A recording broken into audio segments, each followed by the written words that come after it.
வணக்கம். இது கேள்விக்களம். தேர்தல் பரப்புரை என்பது அனல் பறக்க நடந்து கொண்டிருக்கிறது. தமிழ்நாட்டில் முதல் கட்ட தேர்தல்.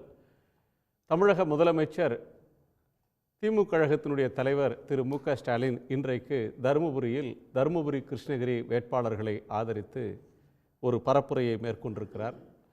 அதில் முதன்மையாக அவர் வைத்திருக்கக்கூடிய உரை என்பது பாட்டாளி மக்கள் கட்சி ஜாதிவாரி கணக்கெடுப்பை, சமூக நீதியை பேசக்கூடிய ஒரு கட்சி. அந்த தொண்டர்களுடைய உணர்வுக்கு மாறாக சமூக நீதிக்கு விரோதமாக இருக்கக்கூடிய பாஜகவோடு ஏன் கூட்டு சேர்ந்தது என்று தொடங்கி பல்வேறு வினாக்களை பிரதமர் நரேந்திர மோடி ஆட்சியின் மீது, நிதியமைச்சர் நிர்மலா சீதாராமன் தேர்தலில் போட்டியிடாமல் ஒதுங்கியது வரை என்று அவருடைய பரப்புரை நின்றிருக்கிறது. எதிர்க்கட்சி தலைவர் திரு எடப்பாடி பழனிசாமி அவர்கள் கன்னியாகுமரியில் தொடங்கி தென் மாவட்டங்களில் தொடர்ந்து சுற்றுப்பயணம் செய்து இன்றைக்கு மதுரையை அடைந்து செய்தியாளர்களை எல்லாம் சந்தித்து பல்வேறு விமர்சனங்களையும் கருத்துக்களையும், திமுகவின் ஆட்சியின் மீதான விமர்சனங்களை அவர் தொடர்ந்து கூர்மைப்படுத்தி கொண்டு வருவதை பார்க்கிறோம். அந்த வகையில் இன்று நடக்கக்கூடிய தேர்தல் பரப்புரை, அதில் மேலெழுந்து வரக்கூடிய சிக்கல்கள், களத்தில் யாருக்கிடையில் நிஜமான போட்டி, என்னென்ன அம்சங்கள் இந்த தேர்தலில் முதன்மையான பிரச்சனையாக உருமாறி வந்து கொண்டிருக்கின்றன என்று நாம் பேசப்போகிறோம். நம்மோடு கொங்கு நாடு மக்கள் தேசிய கட்சியினுடைய தலைவர் திரு சட்டமன்ற உறுப்பினர் திரு ஈஸ்வரன் அவர்கள், திமுகவினுடைய செய்தி தொடர்பாளர் திரு சூர்யா வெற்றிகொண்டான் அவர்கள், அஇஅதிமுகவினுடைய திரு ரவி குழந்தைவேல் அவர்கள் விமர்சகர், தமிழ் மாநில காங்கிரஸ் மூத்த தலைவர் திரு முனவர் பாஷா, பத்திரிகையாளர் திரு சி.எஸ். கோட்டீஸ்வரன், அனைவருக்கும் வணக்கம். திரு ஈஸ்வரன் அவரிடமும் தொடங்குகிறேன். திரு ஈஸ்வரன், தேர்தல் பரப்புரைக்கு மத்தியில் நேரம் ஒதுக்கினதுக்கு நன்றி. இந்த தேர்தல் களத்தில் திமுகவுக்கு எதிரான மிக கடுமையான விமர்சனங்களை, அவர்கள் சொன்ன வாக்குறுதிகளை எல்லாம் நிறைவேற்றவில்லை, நாங்கள் அமல்படுத்தி வந்த முத்தான திட்டங்களை எல்லாம் திமுக ஆட்சிக்கு வந்து நிறுத்திவிட்டது என்று குற்றப்பத்திரிகையை திரு எடப்பாடி பழனிசாமி அவர்கள் வாசித்திருக்கிறார்கள். அவருடைய விமர்சனம் அப்படின்றத நீங்கள் எப்படி பார்க்குறீங்க? தேர்தல் பரப்புரையில் நீங்கள் எதிர்கொள்ளக்கூடிய, நீங்கள் முன்வைக்கக்கூடிய விஷயங்கள்ன்றது என்ன? வணக்கம். அதிமுகவினுடைய பொதுச் செயலாளர் அவர்களுடைய குற்றச்சாட்டுகள் என்பது மக்களிடத்தில் எடுபடாது. மக்கள் அதை பொருட்டாகவே மதிக்கவில்லை.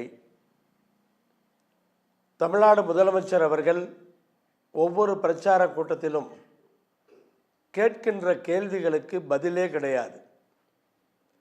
அதிமுகவும் பதில் சொல்ல முடியாது, பாஜகவும் பதில் சொல்ல முடியாது. களம் என்பது முழுமையாக திராவிட முன்னேற்ற கழகத்தினுடைய தலைமையிலான கூட்டணிக்கு மிகவும் ஆதரவாக உள்ளது. மக்கள் தெளிவாக இருக்கிறார்கள். பாரதிய ஜனதா கட்சியினுடைய அராஜகங்கள், தேர்தல் கமிஷனரை பொம்மை போல மாற்றுவதிலிருந்து, எஸ்பிஐ வங்கியை ஆட்டி வைப்பதிலிருந்து, எதிர்க்கட்சிகள் ஆளுகிற மாநிலங்களிலே ஆளுநர்களை வைத்து விளையாடுகின்ற விளையாட்டிலிருந்து, ஒவ்வொன்றையும் மக்கள், அதே போல் எம்எல்ஏக்களை ஒவ்வொரு மாநிலத்திலும் விலைக்கு வாங்கி ஆட்சியை கவிழ்ப்பதிலிருந்து அத்தனையும் மக்கள் இன்றைக்கு முழுமையாக புரிந்திருக்கிறார்கள். 5 ஆண்டுகளாக துணை சபாநாயகரே போடாமல் ஆட்சி நடத்தியிருக்கிறார்கள். இது என்றைக்காவது நடந்ததுண்டா? ஒரு துணை சபாநாயகரையே அவர்கள் நியமிக்கவில்லை. அப்படித்தான் 5 ஆண்டுகள் ஆட்சி நடத்தியிருக்கிறார்கள். 10 ஆண்டுகளாக இந்த நாட்டை முழுமையாக சீரழித்திருக்கிறார்கள். மக்களை ஏமாற்றுகிறார்கள். ஏதோ பாலும் தேனும் ஓடுவது போல ஒரு மாயையை உருவாக்குகிறார்கள். மக்களிடத்திலே பணம் கிடையாது, பணப்புழக்கம் எங்கேயும் கிடையாது, படித்தவர்களுக்கு வேலை வாய்ப்பு கிடையாது. களம் அப்படி இருக்கிறது. இவர்கள் அங்கே பேசுவதையெல்லாம் மக்கள் எள்ளி நகையாடுகிறார்கள். அப்படிப்பட்ட இந்த சூழலிலே பிஜேபி ஆட்சியை மாற்ற வேண்டும் என்பதிலே களத்திலே மக்கள் தெளிவாக இருக்கிறார்கள். படித்தவர்கள், படிக்காதவர்கள், இளைஞர்கள் அத்தனை பேருமே பாஜக ஆட்சியினுடைய அந்த அராஜகத்தை, அந்த எதேச்சதிகாரத்தை, ஆணவத்தை புரிந்து கொண்டிருக்கிறார்கள். பிரதமர் மோடி அவர்களை கண்டிப்பாக மாற்றியாக வேண்டும் என்பதிலே தீர்க்கமாக இருக்கிறார்கள். மீண்டும் பிஜேபி ஆட்சிக்கு வந்தால் இந்தியாவிலே தேர்தல் நடக்காது என்பதை முழுமையாக புரிந்திருக்கிறார்கள்.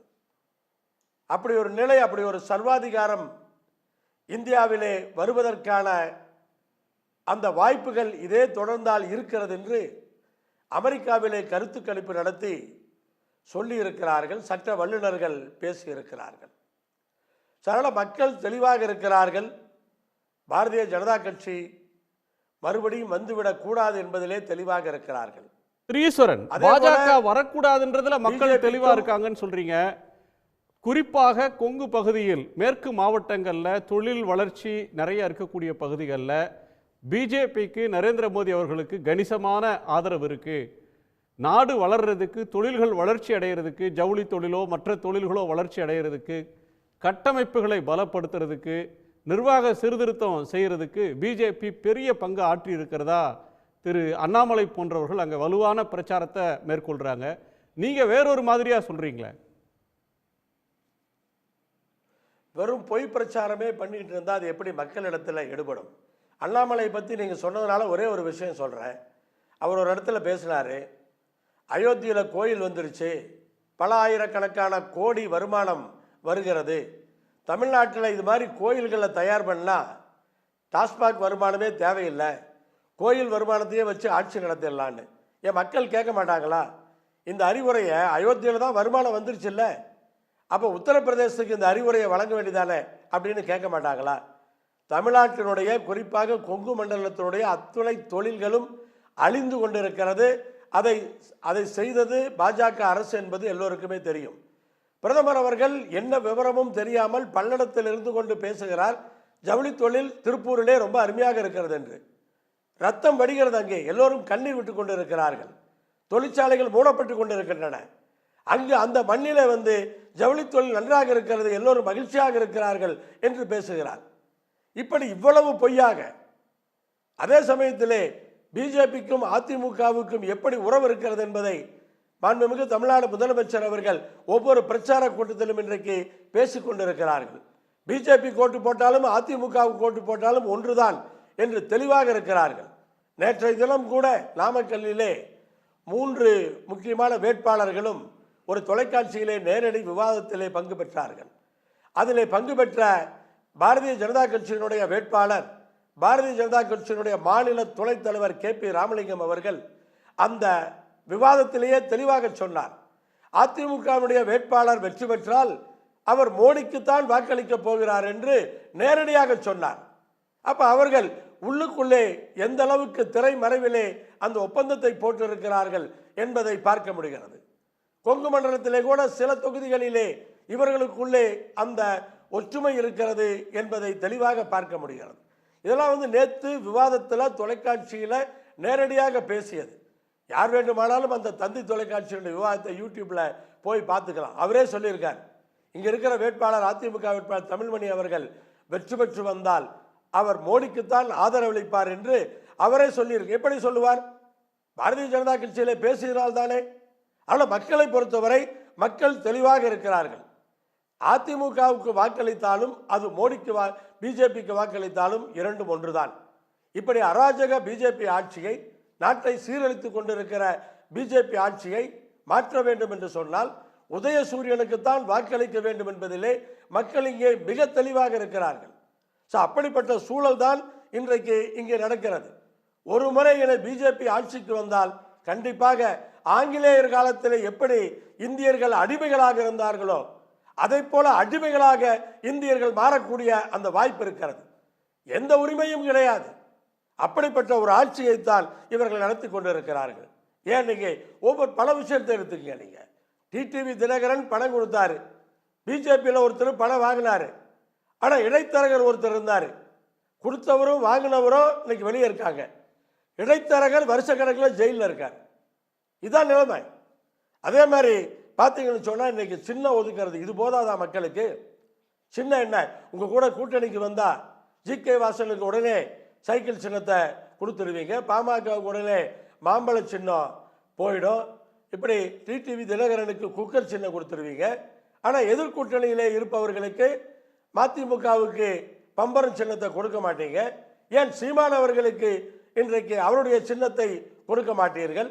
ஆனால் உங்களோட கூட்டணிக்கு வந்தால் உடனடியாக அந்த சின்னத்தை கொடுப்பீர்கள். ஆனால் தேர்தல் கமிஷன் தனித்துவத்தோடு இயங்குகிறது என்று மக்கள் நம்ப வேண்டும் என்று சொல்லுகிறீர்கள். எந்த விதத்தில் அது நியாயம்? இதுவெல்லாம் மக்களுக்கு தெரியாதா? மிக மோசமான சூழல் இன்றைக்கு இந்த களத்திலே நிலவி கொண்டிருக்கிறது. முதலமைச்சர் அவர்கள் தேர்தல் பிரச்சாரத்திலே ஒவ்வொன்றாக எடுத்து வைத்துக் கொண்டிருக்கிறார். நன்றி திரு ஈஸ்வரன், ஏராளமான பார்வைகளை பகிர்ந்தமைக்கு உங்களுக்கு நன்றி. திரு ரவி குழந்தைவேல், கேபி ராமலிங்கம் சொல்கிறாரு பிஜேபி ஜெயிக்கிறதும் ஏடிஎம்கே ஜெயிக்கிறதும் ஒன்று தான், ஏடிஎம்கே எம்பி ஜெயிச்சு வந்தாலும் மோதிக்கு தான் அவர் ஓட்டு போடுவார்னு சொல்கிறாரு. இன்னொரு பக்கம் திரு உதயநிதி ஸ்டாலின் இன்னொரு கருத்தை கேட்குறார்.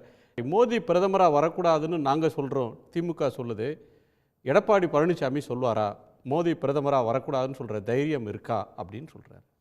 இது ஏன் இந்த கேள்வி மீண்டும் மீண்டும் அதிமுகவை நோக்கி முன்வைக்கப்படுது? இல்லை, நாங்கள் யாரை பிரதமராக வேணும் வேண்டான்னு சொல்கிற உரிமை எங்களுடையது. அதில் யாருடைய இதுவும் தலையிடும் அவசியம் இல்லை. அதே மாதிரி நாங்கள் கூட்டணிக்கு போகணுமா போக வேண்டாமான்னு முடிவு பண்ணுறதும் எங்களுடைய தனிப்பட்ட உரிமை. அதை பற்றி யாரும் இது பண்ண வேண்டிய அவசியம் இல்லை. இதே மாதிரி நான் ஒரு கேள்வி உதயநிதி ஸ்டாலினை பார்த்தும் மீதி இருக்கவங்களை பார்த்து நான் ஒரு கேள்வி கேட்குறேன். ஒருவேளை நாளை திராவிட முன்னேற்றக் கழகம் பெருவாரியான வாக்குகள் வித்தியாசத்தில் அதிகப்படியான தொகுதிகளை பெற்றால் பிஜேபிக்கு அந்த ஆதரவு தேவைப்பட்டால் நாங்கள் ஆதரவு கொடுக்க மாட்டோம், மத்திய அமைச்சர் ஆக மாட்டோம், எந்த உறவும் வைத்து கொள்ள மாட்டோம் என்று முதலமைச்சரோ உதயநிதி ஸ்டாலினோ திமுகவினரோ கூற தயாராக இருக்கிறார்களா? ஏன் இல்லை இல்லை இல்லை ஒரு நிமிஷம் நான் முடிச்சிடறேன், இருங்க சூர்யா நான் முடிச்சிடறேன். இல்லை காரணம் இல்லை சார், கடந்த 2019 தேர்தலில் இவங்க பெருவாரியான தொகுதிகளை வெற்றி பெறும் பொழுது இவர்கள் டெல்லியில் போய் 5 நாள் முகாமிட்டு இருந்தார்கள். 5 நாள் முகாமிட்டு என்னென்ன செய்தார்கள் என்பதை நாடே அறியும், உலகமே அறியும். எப்படியெல்லாம் முயற்சி செய்தார்கள், என்னென்ன செய்தார்கள், எப்படி போனார்கள் வந்தார்கள் எல்லாமே தெரியும். இதற்கு நடுவில் கூட்டணியில் இருக்கக்கூடிய ராகுல் காந்தி அவர்களையும் சோனியா காந்தி அவர்களையும் எத்தனை நாள் கழித்து டெல்லியிலேயே இருந்து கொண்டு இவர்கள் சந்தித்தார்கள் என்பதை வரலாறு இருக்கிறது. அதற்குண்டான எவிடன்ஸ் எல்லாமே இருக்குது. எல்லா முயற்சிகளையும் பாரதிய ஜனதாவோடு இணைந்து மந்திரி சபையில் இடம்பெறுவதற்குண்டான எல்லா முயற்சிகளையும் எடுத்துவிட்டு கடைசியில் முயற்சிகள் அனைத்தும் தோல்வியுற்றனர் என்பதை தெல்ல தெளிவாக தெரிந்து பின்னால் வேற வழி இல்லாமல் போய் சோனியா காந்தியும் ராகுல் காந்தியும் சந்தித்தாங்க. இவ்வளவு வெற்றி பெற்று அவர்களை சந்திக்கும் பொழுது அந்த நிகழ்விலே அந்த புகைப்படத்தை நீங்கள் பார்த்தீர்கள் என்றால் ஏதோ ஒரு துக்க சம்பவத்திற்கு போனது போல 4 பேருமே இருப்பார்கள். அப்படிப்பட்ட ஒரு சூழ்நிலை ஏன் ஏற்பட்டது என்பதை முதலமைச்சர் விளக்குவாரா, உதயநிதி ஸ்டாலின் விளக்குவாரா? சரி, ஒரு கூட்டணி கட்சியின் சார்பாக நீங்கள் போட்டியிடுறீங்க, அதிகப்படியான தொகுதியை வெற்றி பெறுறீங்க, அந்த கூட்டணியில் இருக்கிறவர் பிரதம மந்திரியாக வரணும்னு நீங்களே முன்மொழிகிறீங்க, எல்லாம் பண்ணுறீங்க. அப்படி இருக்கும் பொழுது போய் சேர்ந்தவுடன் உடனடியாக ஓடோடி சென்று அந்த வெற்றி செய்தியை அவர்களுக்கு கொடுத்து அந்த சந்தோஷத்தை பகிர்ந்திருக்காம ஏன் 3-4 நாள் வெயிட் பண்ணிட்டு இருந்தீங்க? 4 நாள் கழிச்சு கடைசியில் வேற வழியே இல்லை, கிளம்பலாம், எல்லாமே அவுட் ஆகி போச்சு அப்படின்னு சொல்லி தெரிஞ்சு உலகத்துக்கே வந்ததுக்கு அப்புறம் வேற வழி இல்லாமல் தர்ம சங்கடத்தோடு சந்திக்கிறீர்கள். இதே தகவலை ஒரு பிரதமராக இருந்த பாரம்பரியமாக இருந்த குடும்பத்தில் இருக்கக்கூடியவர்கள் அறிந்திருக்க மாட்டார்களா? அறிந்ததற்கு பின்னால் தான் உங்களுடைய சந்திப்பை ஒரு கசப்பான சந்திப்பு போல நடந்தது. அதை நீங்கள் மறுக்க முடியுமா? ஊடகங்களில் அனைத்துலையுமேயே இதற்கு உண்டான ஆதாரங்கள் இருக்கிறது. அங்கே டெல்லியில் இருக்கக்கூடிய முக்கிய தலைவர்கள் முதல் கொண்டு பத்திரிகையாளர்கள் முதல் கொண்டு அனைவருமே நான் கூறிய தகவலை மறுக்க மாட்டார்கள், கண்டிப்பாக ஒற்றுக்கொள்வார்கள். அப்படிப்பட்ட சொல்றீங்கன்னு எனக்கு புரியல. கடந்த முறை 2019 தேர்தல் நடந்தப்போ அவங்க பார்லிமெண்ட்ல எல்லாம் வின் பண்ணி அதிகப்படியான சீட்டுகள் வின் பண்ணி அவங்களுக்கு இன்னொரு கட்சியோட சப்போர்ட்டே தேவையில்லையே. அதை நீங்க பிஜேபிக்கு இன்னொரு கட்சியோட சப்போர்ட்டே தேவையில்லை, சிங்கிள் மெஜாரிட்டி இல்ல. அது உங்களோட வியூ.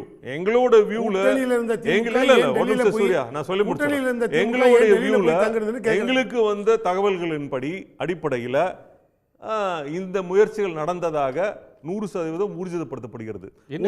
சோனியா காந்தியோட சேர்ந்து போவதற்கு அவங்களுக்கு விருப்பம் இல்லைன்றீங்களா? இல்ல அதாவது பிஜேபி வந்து அரசாங்கம் அமைத்து விட்டார்கள். அமைத்ததுக்கு அப்புறம் இல்ல இது யாராவது ரிப்போர்ட் பண்ணிருக்காங்களா? ஏதாவது ஒரு அரசியல் நிகழ்வுகளுக்கு வந்து நீங்க கேக்குறீங்க, உதயநிதி ஸ்டாலின் கேள்வி கேட்கிறாரு, அதற்கு என்ன ஆதாரம் இருக்கிறது என்று நாங்கள் கேட்கலாம். இப்ப ராமலிங்கம், KP ராமலிங்கம் அவர் அதிமுக இருந்து போய் திமுகவுக்கு போய் திமுக இருந்து இப்ப பிஜேபி போயிருக்காரு. எல்லா சரித்திரமும் அவருக்கும் தெரியும். அவர் சொல்றாரு, அதற்கு என்ன ஆதாரம்? கூட்டணி இருக்குன்னா இருக்குன்னு சொல்றோம், இல்லன்னா இல்லைன்னு சொல்றோம். மறைமுக கூட்டணி நாங்க எதுக்கு சொல்ல வேண்டிய அவசியம் இல்ல. என்ன எங்களுக்கு அவசியமே கிடையாது. வெளிப்படைத்தன்மையோடு தான் தேர்தலில் பங்கேற்கிறோம், தேர்தல் போட்டியிடுகிறோம், கோரிக்கைகளை சொல்லறோம். இதை என்ன பேசணும்னு டிசைட் பண்றது ஒவ்வொரு கட்சியினுடைய தனிப்பட்ட விருப்பம். நீங்க ஏன் மோடி அட்டாக் பண்ணல, ஏன் இவர் அட்டாக் பண்ணல, ஏன் நாங்க திருப்பி கூட கேட்கலாம்ல.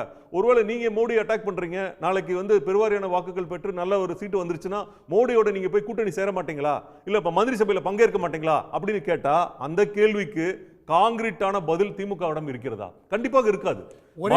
பதில் தான் இருக்கும். இல்ல ஒருவேளை நடந்தால் நேற்றைய நண்பர் இன்றைய விரோதி, நாளைய நண்பர், அவரோட கருத்து என்ன வேணாலும் பேசுவாங்க, எப்படி வேணாலும் பேசுவாங்க. அதாவது தமிழ்நாட்டின் நன்மை கருதி நாங்க வந்து கூட்டணியில சேர்ந்தோம்னு சொல்லுவாங்க, இல்ல அமைச்சரவையில சேர்ந்தோம்னு சொல்லுவாங்க, திட்டங்கள் பெறுவதற்காக நாங்க சேர்ந்தோம்னு சொல்லுவாங்க. இதெல்லாம் நீங்கள் சொல்ல மாட்டீங்கிறதுக்கு ஏதாவது உத்தரவாதம் இருக்கா? சொல்லுங்க. அதாவது திமுகவுக்கு வந்து ஒரு பகிரங்கமான சவாலாவே எடுத்துக்கங்க. அதிமுக சார்பாக அவர் சொன்ன கட்டுக்கதை என்னன்னு, கட்டுக்கதை இல்ல, நிரூபிக்க முடியும், என்னால நிரூபிக்க முடியும் சார். பக்கத்துல இருக்க எங்க அண்ணன் சைக்கிள் கம்பெனிக்கு அது தெரியல சார், அவரே தெரியலட்டார். என்ன புது கதைனே எங்களுக்கு புரியல. அவருக்கு உண்மை தெரிஞ்சதுனால ஏதாவது ஒரு வகையில உண்மை இருக்கணும். என்னவோ பிஜேபி 5 நாள் நீங்க வந்து டெல்லியில முகாமிட்டது உண்மையா பொய்யா? பங்காளி இல்ல வெற்றி பெற்றது பின்பு 5 நாள் நீங்கள் முகாமிட்டது உண்மையா பொய்யா? அத மறுக்கிறீங்களா?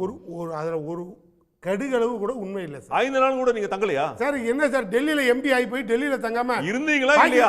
பாகிஸ்தான்ல கேட்ட கேள்விக்கு ஆம் இல்லை, அது மட்டும் போல சொல்லுங்க. சார் இருங்க சார், நடந்தது நடக்கலங்கறத அப்புறமா தெளிவுபடுத்திக்கலாம். நீங்க இவ்வளவு போக வேண்டாம். ஏன் உங்கள்ட்ட கேள்விக்கு பதில் இல்லாம சுத்துறீங்க? எங்க தமிழக முதல்வர் இவ்வளவு தெளிவா அழகா பேசணும். என்ன இது நடக்கிறது, இந்தியாவை மீட்டெடுப்போங்கிற ஒரு கேள்வியோடு அவர் போய் தேர்தல் காலத்தில் நிற்கிறாரு. நீங்கள் எடப்பாடிக்கும் ஏன் பிஜேபிக்கும் கள்ள உறவான்னு நாங்கள் கேட்குறோன்னா, கேள்வி பெட்ரோல் டீசல் விலை ஏற்றுனது நிர்ணயம் பண்ணுறதெல்லாம் பிஜேபி. அங்கே கேளுங்கன்னா மாநில அரசு தான் காரணம், இதுக்கு நீங்கள் தான் காரணம்னு அவர் எங்களை பார்த்து கேட்குறாரு. ரெண்டாவது, தமிழ்நாட்டை மீட்டெடுக்க போகிறேன் அப்படின்னு எடப்பாடி பேசுகிறாரு. அடகு வச்ச இடம் உங்களுக்கு தானே தெரியும் அப்படின்னு எங்கள் முதல்வர் தெளிவாக சொல்கிறாரு. உடனே உதயநிதி, அமைச்சர் உதயநிதியை பார்த்து, ஏம்பா நீ ஒரே செங்கல்ல காட்டுறியன்றாரு. அவர் பெரியார் மாதிரி ரொம்ப அழகாக, நானாவது செங்கல்ல காட்டுறேன், நீ பல்ல காட்டாமல் இருன்றாரு. என்னங்க தேர்தல் பிரச்சாரம்? ஏங்க இது என்னங்க இருக்கு? இதுதான் மக்களுக்கு கொடுக்க வேண்டிய நல்ல செய்தியா? இங்க பாருங்க, இதுதான் மக்களுக்கு கொடுக்க வேண்டிய நல்ல செய்தியா? போய் ஒரு செங்கல்ல ஏன் காட்டுறீங்கன்னா, நாங்க என்ன செங்கல் விவரம் தெரியாமல தூக்கிட்டு சுத்துறோம்? அங்க ஆரம்பிச்ச ஸ்கீம்ல ஒரே ஒரு செங்கல்ல வச்சுட்டீங்க. அதுக்கப்புறம் கூட நான் ஒரு கல்லை காட்டி தேர்தலே முடிச்சுட்டேன், இன்னமும் நீ ஒரு செங்கல்ல கூட அங்கே வைக்கல. இதுக்காக தான் அவர் இந்த தேர்தலையும் ஒரு கல்லை காட்டுறார். இதான் சார் அர்த்தம், வேற ஒன்றும் அர்த்தம் இல்லை. இவர் உடனே எதிர்கட்சி தலைவர் எடப்பாடி, எப்பா பாணியை மாற்றுப்பா, ஏப்பா அதே கல்லை காட்டுற அப்படின்னா அவர் என்ன சொல்லுவார்? நான் சொன்ன விளக்கம் உங்களுக்கு புரியலை, அதனால் நான் தெளிவாக சொல்கிறேன், நானாக கல்லை காட்டுறேன், நீங்கள் பிஜேபிக்கு பல்ல காட்டுறீங்கன்னாரு. இதில் ஒன்றும் தவறு கிடையாது சார். ஓப்பன் வந்து கேட்க வேண்டியது சார். அவர் ஓப்பனில் ஒரே ஒரு கேள்வி கேட்டார். இன்னைக்கு யார் தெளிவாக நான் இவர்கிட்டே கேட்குறேன், பிஜேபிக்கு உங்களுக்கும் உறவு இல்லை, கள்ள உறவு அப்படின்னு திமுக சொல்லுதுன்னா காரணம் எதை வச்சு சொல்கிறீங்கன்னு கேளுங்க. நான் தெளிவாக ஒரு அமைச்சர் உதயநிதி ஒரே வார்த்தை சொல்கிறேன். நான் சொல்கிறேன், நீ இன்னைக்கு சிறுபான்மை ஓட்டை வாங்கிறதுக்காக எதிர்கட்சி தலைவர் எடப்பாடி அவர்களே இன்னைக்கு போய் பிஜேபி கிட்ட மறைமுகமாக வெளியில் நின்று நடிக்கிறீங்களே, ஓப்பனாக நான் சொல்கிறேன், பாபர் மசூதி இடித்தது தவறு, அமைச்சர் உதயநிதி ஓப்பனில் பேசுகிறேன், நான் கலந்துக்க மாட்டேன்னு சொல்லிட்டேன். நீங்கள் என்ன செஞ்சுருக்கணும்? கால்வழி காரணமாக நான் கலந்து கொள்ளவில்லைன்னு தான் அந்த ராமர் கோயிலுக்கு சொல்கிறீங்க, ராமர் கோயில் அது கலந்துக்க மாட்டேன்னு நீங்கள் சொல்கிறீங்க. அப்போ பாபர் மசூதி இடித்தது தப்புன்னு எங்கள் எடப்பாடி ஒரு இடத்துல பேசியிருக்காருன்னு சொல்லுங்கள் பார்ப்போம். இப்போ பேச சொல்லுங்க பார்க்குறேன், நாளை கூட பேச சொல்லுங்க பார்க்குறேன். சார் இந்த மாதிரி எதுக்கு உங்களுக்கு மக்கள் சேர்த்துட்டு இருக்காங்க, நீங்க கூட்டணி டெல்லியில உட்கார்ந்து பகல் வேஷம் எதுக்கு? இதெல்லாம் வந்து முக்கியம் இல்லையா? எங்க முதல்வர் சொல்றாரு, இடிக்கப்பட்ட பாபர் மசூதி பத்தி பேசுறதா முக்கியமா இருங்க சார். உங்க பகல் வேஷம் இந்த பாதி சாமத்துல இருக்க உறவை பத்தி தான் மக்கள் உங்களை நம்பி முதலமைச்சர் ஆக்கி இருக்காங்க. எங்க முதல்வர் தெளிவா என்ன பண்ணீங்க? டெல்லியில போய் உட்கார்ந்து கூட்டணி பேசிட்டு நீங்க இருக்கீங்க. இருந்தபோது அடகு வச்சுட்டேன்னு எடப்பாடி இன்னைக்கு பேசுறீங்களே, கூட்டணியில் இருக்கும்போது அங்கே ஓட்டு போடும்போதும் ஒரு பட்டனை தட்டிட்டு கட்டிங்கும் கமிஷனையும் கரெக்டாக வாங்கிட்டு வந்தீங்களே, அதெல்லாம் உங்களுக்கு துரோகமாக தெரியலையா? இன்னைக்கு அதை பற்றியாவது பேசுங்கன்றார். சார் இன்னைக்கு நான் பண்ணது தப்பு அப்படின்னு ஓப்பனாக பேசுங்கன்றோம். இவர் என்ன தெரியுமா சொல்கிறாரு, நான் கூட்டணியில் இருந்த வரைக்கும் நான் அங்கே ஒன்றும் பேச முடியாது தான், வேறு வழி கிடையாது, கமிட் ஆகிட்டேன், அதனால் நான் ஒன்றும் பேசலை. இப்போயா பேசுங்கன்னா முடியாதுங்க, இனிமே ஏதாவது வந்தால் பேசுவோம் அப்படிங்கிற மாதிரி நீங்கள் எடப்பாடி பேசுனா இது தமிழ்நாட்டுக்கு நீங்கள் செய்கிறது தியாகமாக துரோகமானு முதலமைச்சர் கேட்குறார். இப்போ அவர் எவ்வளோ ஸ்கீமை சொல்கிறார், எவ்வளோ தெளிவாக சொல்கிறோம். ஒன்றுமே கிடையாது. திராவிட மாடல் ஆட்சியில் தமிழ்நாட்டில் நிறைவேற்றப்பட்ட அத்தனை திட்டங்களும் இந்தியா முழுக்க தொடரும்.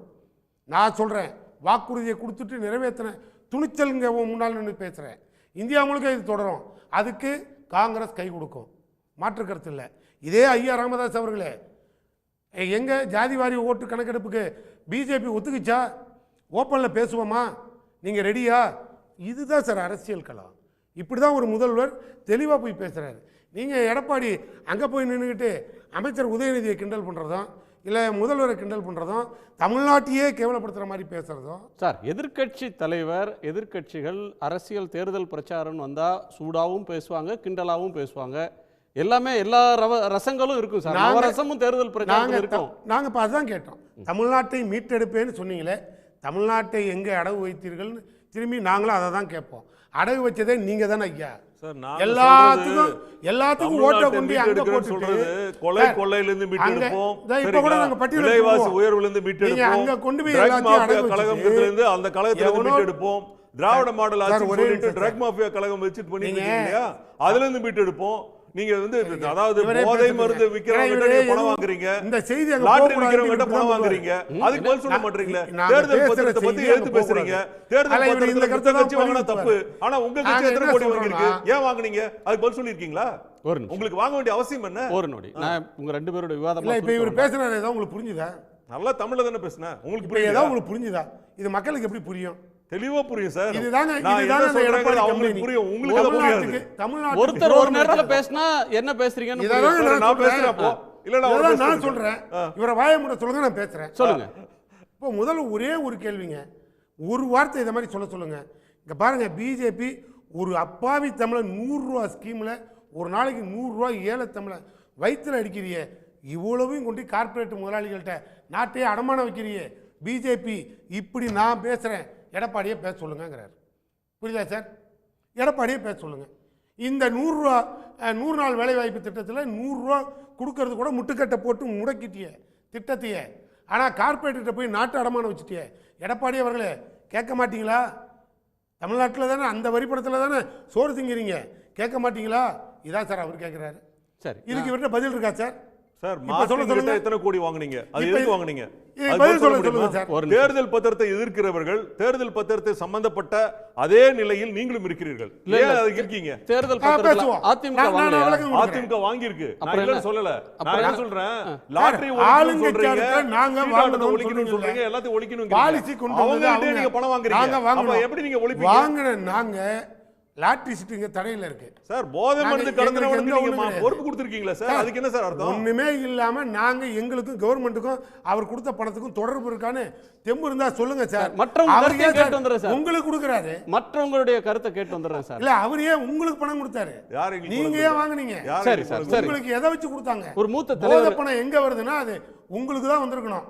ஏன்னா குட்காவுக்கு சலுகை கொடுத்ததுனால அந்த மொத்த பணமும் உங்களுக்கு தான் வந்தது சார். திரு முனவர் பாஷா, 2 முக்கியமான விஷயங்கள். பொதுவாக தேர்தல் நேரத்தில் வந்து தேர்தல் தொடங்கும் போது ஒரு பிரச்சனைகள் ஆரம்பிக்கும், அப்புறம் நடுவில் ஏதேனும் ஒரு பிரச்சனை வந்து அலை மாதிரி அடிக்கும், அதை நோக்கி எல்லாரும் ஓடுறது மாதிரி ஆகும்.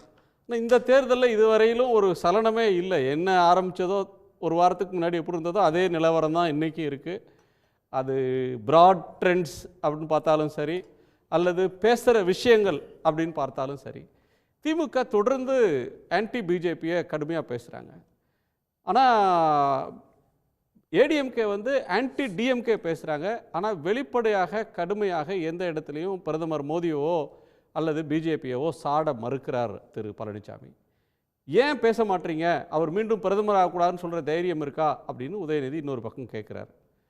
இன்னொரு கோணத்தில் பார்த்தோம்னு சொன்னால் என்ன வருதுன்னு சொன்னால், இன்னொரு கோணத்தில் பார்த்தோம்னா, நாங்கள் கூட்டணியில் இருந்தோம் இத்தனை நாள், இப்போ தான் வெளில வந்திருக்கிறோம், இவ்வளோ நாள் கூட்டணியில் இருந்து எல்லாத்தையும் ஆதரிச்சுட்டு இப்போ வந்து நாங்கள் திடீர்னு பேசினா அது கிரெடிபிலிட்டி இருக்கா? தவறு செய்தால் நாங்கள் வந்து கண்டிப்போம் அப்படின்ற ஒரு நிலைப்பாட்டை திரு எடப்பாடி எடுக்கிறார். பிஜேபி விமர்சனத்தை திமுக கூர்மைப்படுத்துறதும், டெல்லியை பற்றி பேசாமல் தமிழ்நாட்டு அரசை பற்றி மட்டும் திரு எடப்பாடி பேசுகிறதையும் நீங்கள் எப்படி பார்க்குறீங்க? இன்றைய சூழ்நிலையில் வந்து 10 ஆண்டுகளுக்கு முன்னால் மோடி அவர்கள் இந்த தேசத்தினுடைய பிரதமராக வருகின்ற பொழுது இருந்த நிலை என்பது வேறு. இன்றைக்கு தமிழகத்திலே பாரதிய ஜனதா கொஞ்சம் கொஞ்சமாக வளர்ந்து பாரதிய ஜனதாவினுடைய தலைவராக இருக்கின்ற நரேந்திர மோடியை விமர்சிக்க வேண்டிய கட்டாயம் தமிழக முதல்வருக்கு உருவாகி இருக்கிறது என்று சொன்னால், இன்றைக்கு போட்டி என்பது உங்க பாயிண்ட்ல வந்து பாயிண்ட் நம்பர் 1, விமர்சனத்துக்கு காரணம் டெல்லியில் ஆட்சியில் இருக்காங்கன்றது மட்டும் காரணம் இல்லை, தமிழ்நாட்டில் பிஜேபி ஒரு சக்தியாக வளர்ந்து இருக்கின்ற காரணத்தால் தான் இன்றைக்கு பாரதிய ஜனதா தலைமையிலான தேசிய ஜனநாயக கூட்டணியையும் அதனுடைய தலைவராக இருக்கின்ற பாரத பிரதமரையும் விமர்சிக்கக்கூடிய ஒரு சூழ்நிலை உருவாகி இருக்கிறது திராவிட முன்னேற்ற கழகத்திற்கு. ஏனென்று சொன்னால், மீண்டும் பாரத பிரதமராக 3வது முறையாக நரேந்திர மோடி வருவதற்கான சூழ்நிலைகள் அதிகமாக இருக்கிறது என்று தேசம் முழுவதும் வருகின்ற கருத்து கணிப்புகள் வெளிப்படுத்தி கொண்டிருக்கின்றன. இந்த சூழ்நிலையிலே திராவிட முன்னேற்ற கழகத்தை பொறுத்தவரை கடுமையாக பாரதிய ஜனதாவுக்கு எதிரான பிரச்சாரத்தை வலிமைப்படுத்தினால்தான் அந்த கூட்டணி வெற்றி பெற முடியும் என்று அவர்கள் எண்ணுகிறார்கள். ஆனால் நிலைமை வேறு விதமாக இருக்கிறது. இன்றைக்கு நரேந்திர மோடி அவர்கள் தமிழகத்திற்கு 3 முறை வந்தார். 3 முறையும் ஏராளமான மக்கள் திரண்டு அவருடைய பேச்சை கேட்டதன் மூலமாக, உண்மையிலே சொல்லுகிறேன், திராவிட முன்னேற்ற கழகத்தை பொறுத்தவரை மோடி அவர்கள் தமிழகத்திற்கு வருவதற்கு முன்னால் இருந்த நிலைமை என்பது கூட்டணி கட்சிகளுக்கு குறைவான தொகுதிகளை கொடுத்து அதிகமான இடங்களிலே திமுக போட்டியிட வேண்டும் என்று விரும்பியது. ஆனால் மோடி வந்து அவருக்கு கூடிய கூட்டத்தை பார்த்ததற்கு பின்னால் கூட்டணி கட்சிகள் கேட்ட தொகுதிகளை எல்லாம் விடுதலை சிறுத்தைகளுக்கு 2 தொகுதி, நீங்க ஒரு மூத்த தலைவர், ரொம்ப அரசியல் களத்தை வந்து ரொம்ப காலம் உன்னிப்பாக கவனிக்கிறவர். அதிமுகவும் பாஜகவும் பாமகவும் தேமுதிகவும் அப்படின்னு சொல்லி எதிர்ப்பில் இருக்கக்கூடிய எல்லா கட்சிகளும் ஒன்று சேர்ந்துருத்தாங்க. மோடிக்கு செல்வாக்கு இருக்குது, தமிழ்நாட்டில் வலிமையான கட்சிகள்லாம் ஒன்றாக சேர்ந்துட்டாங்க, அதனால் திமுக பயந்து கூட்டணி கட்சிகளுக்கெல்லாம் இடங்களை கொடுத்து கூட்டணியை அப்படியே தக்க வச்சுக்கிட்டாங்கன்னு சொன்னால் ஒரு தர்க்கம் இருக்கு. எதிர்கட்சி பிளவுபட்டு போயிடுச்சு. திமுகவுக்கு எதிரான அணிகள் ஒன்றும் இல்லை. எதிர்கட்சிகள் இப்போ முதலமைச்சர் அவர் வந்தார, திரு நரேந்திர மோடி அவர்கள் வந்த தொகுதிகள்னு எடுத்துக்கிட்டா, சேலத்தில் இந்த பாமக நிற்குது, அவங்க ஜெயிக்க முடியுமா? கோயம்புத்தூரில் பல்லடத்தில் நின்னார், கோயம்புத்தூரில் பிஜேபி கூட்டணி நிற்க முடியும், 2வது இடமே வர முடியுமா? நீங்க திருநெல்வேலியில போய் பேசினாரு, கன்னியாகுமரியில் பேசினாரு, இங்க எங்கேயாவது ஜெயிக்க முடியுமா? நீங்க அதிமுகவோட இருந்திருந்தா நிலைமை என்ன? இல்லை நான் என்ன கேட்குறேன்னா, இன்றைக்கு வந்து பாரதிய ஜனதா கட்சி தலைமையிலான தேசிய ஜனநாயக கூட்டணிக்கு வெற்றி வாய்ப்பு பிரகாசமாக இருக்கிறது. நீங்கள் சொல்கிற அந்த தொகுதிகள்லாம் ஏப்ரல் 13ஆம் தேதி வாக்குப்பதிவு முடிந்து வாக்குகள் எண்ணப்படும் போது கண்டிப்பாக உங்களுக்கு நிலைமை தெரியும். ஏப்ரல் 19 தேர்தல், ஜூன் 4ஆம் தேதி இதெல்லாம் ஜெயிச்சிருன்றீங்க. கண்டிப்பாக வெற்றி, எங்கெல்லாம் பிரச்சாரம் பண்ணாரு அங்கெல்லாம் ஜெயிச்சிருன்றீங்க. கண்டிப்பாக வெற்றி பெறும் சார். ஏன்னு சொன்னா, இன்னைக்கு மக்கள் மத்தியில் தமிழகத்தை ஒரு தேசிய நீரோட்டத்தோடு இணைக்க வேண்டும் என்ற எண்ணம் உருவாகி கொண்டிருக்கிறது. கடந்த 10 ஆண்டுகளாக அந்த வாய்ப்பு தமிழகத்திற்கு கிடைக்காமல் இருந்த காரணத்தால் தமிழகத்தினுடைய வளர்ச்சிக்கான திட்டங்களை பெறுவது முடியாத ஒரு சூழ்நிலை. ஏனென்று சொன்னால், தேசிய ஜனநாயக கூட்டணியுடைய நாடாளுமன்ற உறுப்பினர்கள் தமிழகத்திலிருந்து இல்லை. எனவே இந்த முறை அந்த வாய்ப்பை உருவாக்கினால் மத்தியிலே இருக்கின்ற ஆட்சியிலே அமைச்சர்களாக வரக்கூடிய வாய்ப்பு இந்த கூட்டணிக்கு கிடைக்கும் என்ற நம்பிக்கை தமிழகத்து மக்களுக்கு உருவாகி இருக்கிறது. அது மட்டுமல்ல, இந்த கூட்டணியை பொறுத்தவரை நீங்கள் சொன்னீங்க தேமுதிக மட்டும்தான் இந்த கூட்டணியில் இல்லை, அதிமுக கூட்டணியில் வேற எந்தெந்த கட்சி புதுசாக போய் சேர்ந்துட்டாங்க சார்? அதிமுகவே இல்லையே சார் என்டிஏல. அதிமுக தானே சார் பெரிய கட்சி. என்ன சொல்றேன், அதிமுக அவங்க வெளியே போயிட்டாங்க, அது வேற. அவங்க ஏதோ ஒரு காரணத்தை சொல்லி போனாங்க.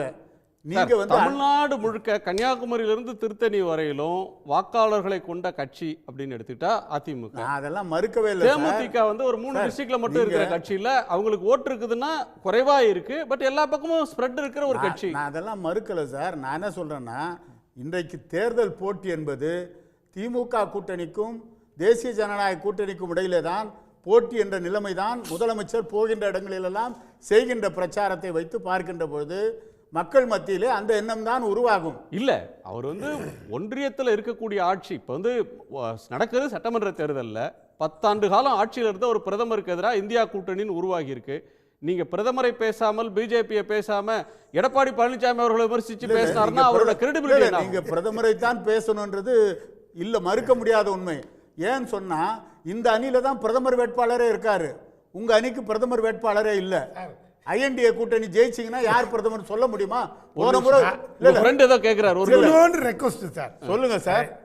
போன முறை நீங்க சொன்னீங்களே ராகுல் காந்தி தான் YMCA வச்சு சொன்னீங்களா இல்லையா? எங்க கூட்டணி வெற்றி பெற்றா ராகுல் காந்தின்னு. இன்னைக்கே சொல்ல எவ்வளவு பெரிய கூட்டணி இருக்கு. இல்ல இல்ல இன்னைக்கு கூட்டணி எதுக்குற யாருங்க அதெல்லாம் வேணாம். இல்ல இல்ல இன்னைக்கு வளர்ந்துருச்சு உண்மையா வளர்ந்துருக்கு சார். நீங்க தமிழ்நாட்டுல சொல்றீங்களே தமிழ் மாநில காங்கிரஸ் வளர்ந்துதான் இவரை சொல்லுங்க சார். தமிழ் மாநில அந்த மாதிரி தான் அது சார். தமிழ் மாநில ரெண்டு கட்சிக்குமே பூத் ஏஜென்ட் இல்ல. இவர் ரொம்ப பெருமையா பேசுறாரு. நீங்க தமிழ் மாநில வருத்தமா இல்ல சார்? என்ன வருத்தம்? தமிழ் மாநில காங்கிரஸ் இங்க என்ன சார் பிஜேபி வளர்ந்துருக்கு சார்? இவர் சொல்லுவாரா? நீங்க வந்து தேர்தல் முடிவு வரட்டும் சார். தேர்தல் முடிவு வரட்டும் தெரிஞ்சுப்பீங்க. தேர்தல் முடிவு வாயால சொல்றாருல தமாக வளர்ந்திருக்கா? ஆமா தமாக வளர்ந்திருக்கு சார். மூணு அதெல்லாம் முதல்ல சொல்லிருக்கணும். ஒரு நிமிஷம் சார். இன்னொருத்தர் பேசவே இல்ல, திரு கோட்டீஸ்வரன். மோடி 2 முறை வந்த பிறகு தமிழ்நாட்டில் மிகப்பெரிய அளவில் அதற்கு 3 முறை வந்த பிறகு தமிழ்நாட்டோட களமே மாறிடுச்சு. அதனால தான் பிரதமர் மோடியை விமர்சித்து பேச வேண்டிய இடத்துக்கு திமுக வந்திருக்கிறது. திமுக தலைவர் தொடர்ந்து விமர்சனம் பண்ணுறதுக்கு வேற சில காரணங்களும் இருக்கு அப்படின்றது ஒன்று. ரெண்டாவது, தேசிய உணர்வு தமிழ்நாட்டில் இப்போ வந்துடுச்சு. இங்கேருந்து பிஜேபியிலேருந்து ஜெயிச்சு போனாங்க, அந்த அணி ஜெயிச்சு போனால் தமிழ்நாட்டுக்கு அமைச்சர்கள் கிடைப்பாங்க, நிறையா நடந்துரும் அப்படின்றாங்க. ஏற்கனவே எல் முருகன் அமைச்சர் இருக்கிறாரு, என்ன நடந்திருக்குன்னு தெரியலை. இந்த கோணங்களையும் முதலமைச்சருடைய உரையும் நீங்கள் எப்படி பார்க்குறீங்க?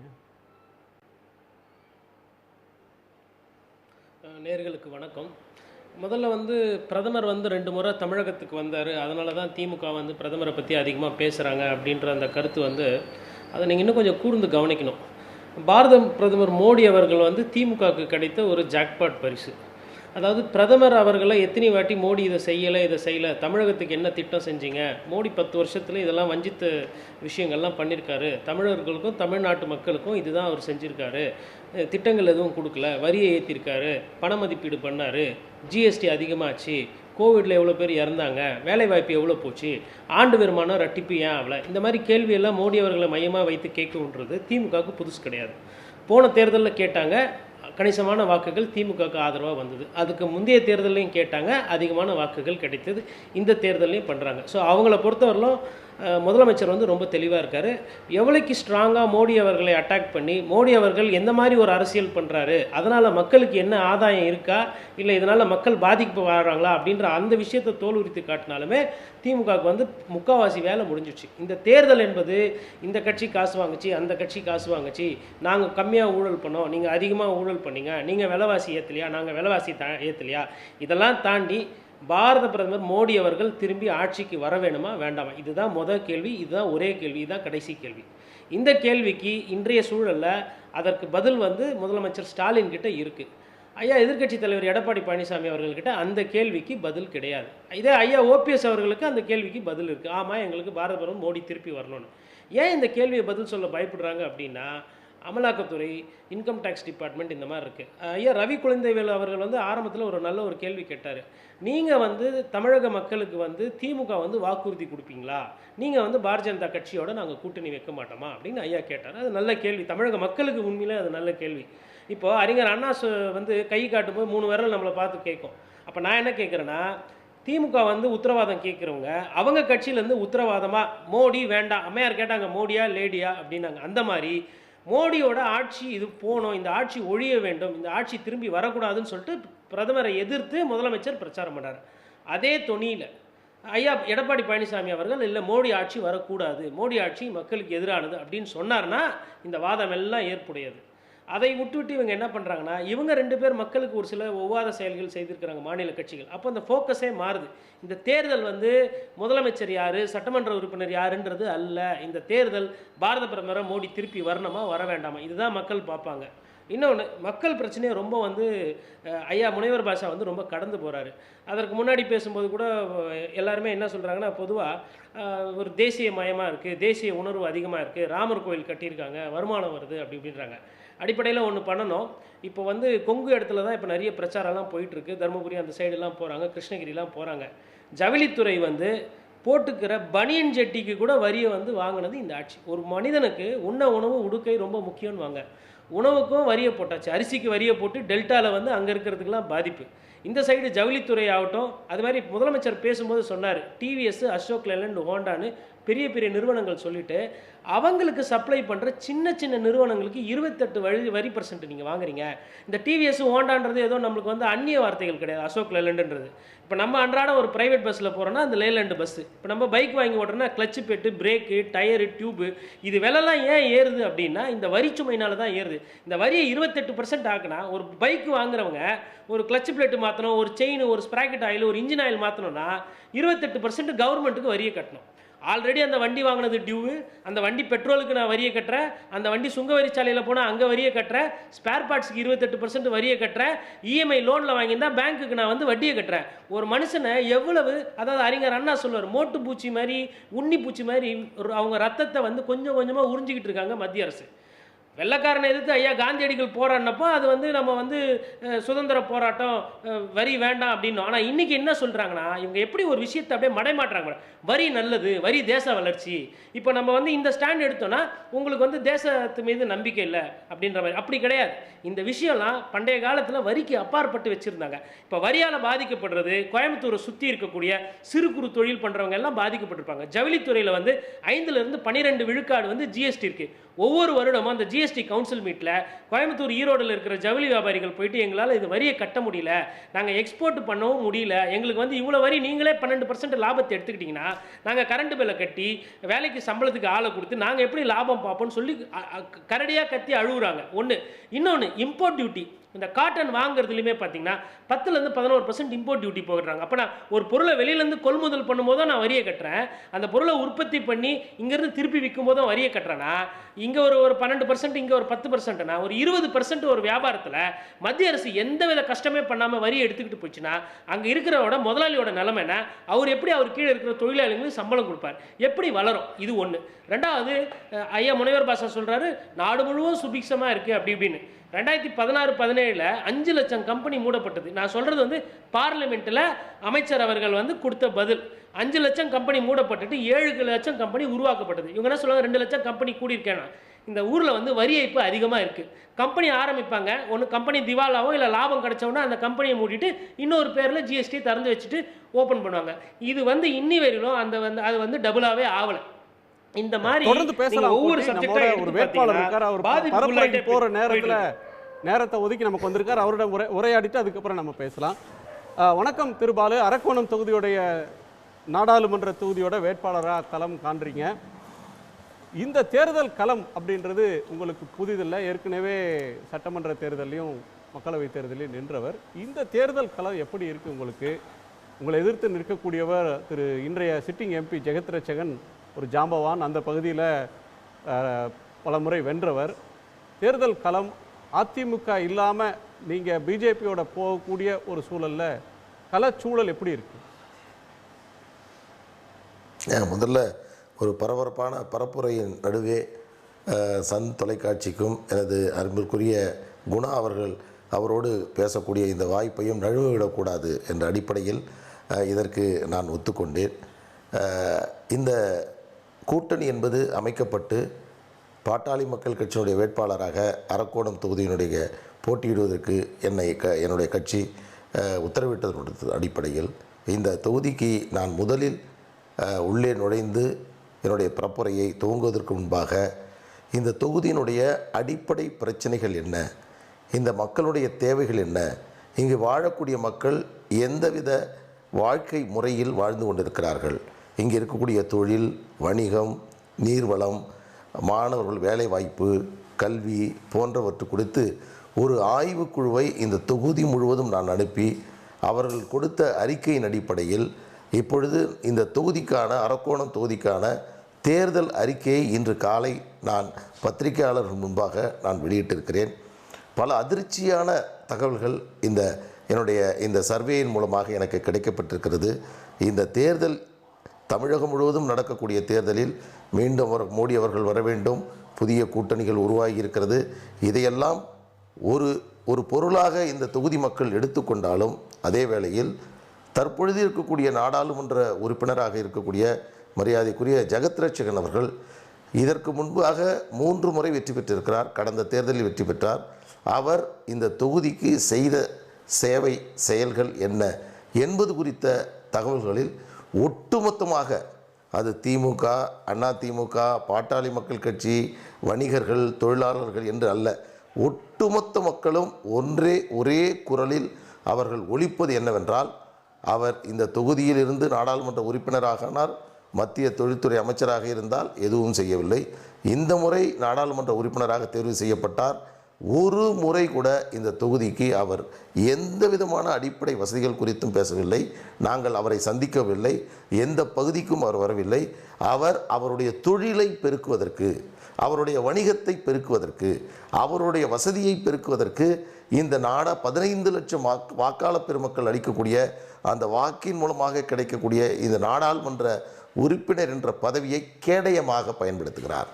இதுதான் அடிப்படையாக அனைவருமே. அதில் மிக ஆச்சரியமான விஷயம் என்னென்றால், திராவிட முன்னேற்ற கழகத்திலிருந்து இங்கிருந்து அவருடைய கட்சியில் மனு தாக்கல் செய்வது 61 பேர். அதில் 60 பேர் ஜெகத் ரட்சகன் அவர்கள் வேண்டாம் என்று மாற்று வேட்பாளர் வேண்டும் என்று மனு தாக்கல் செய்து பிறகு கட்சி கொடுத்திருக்கிறது.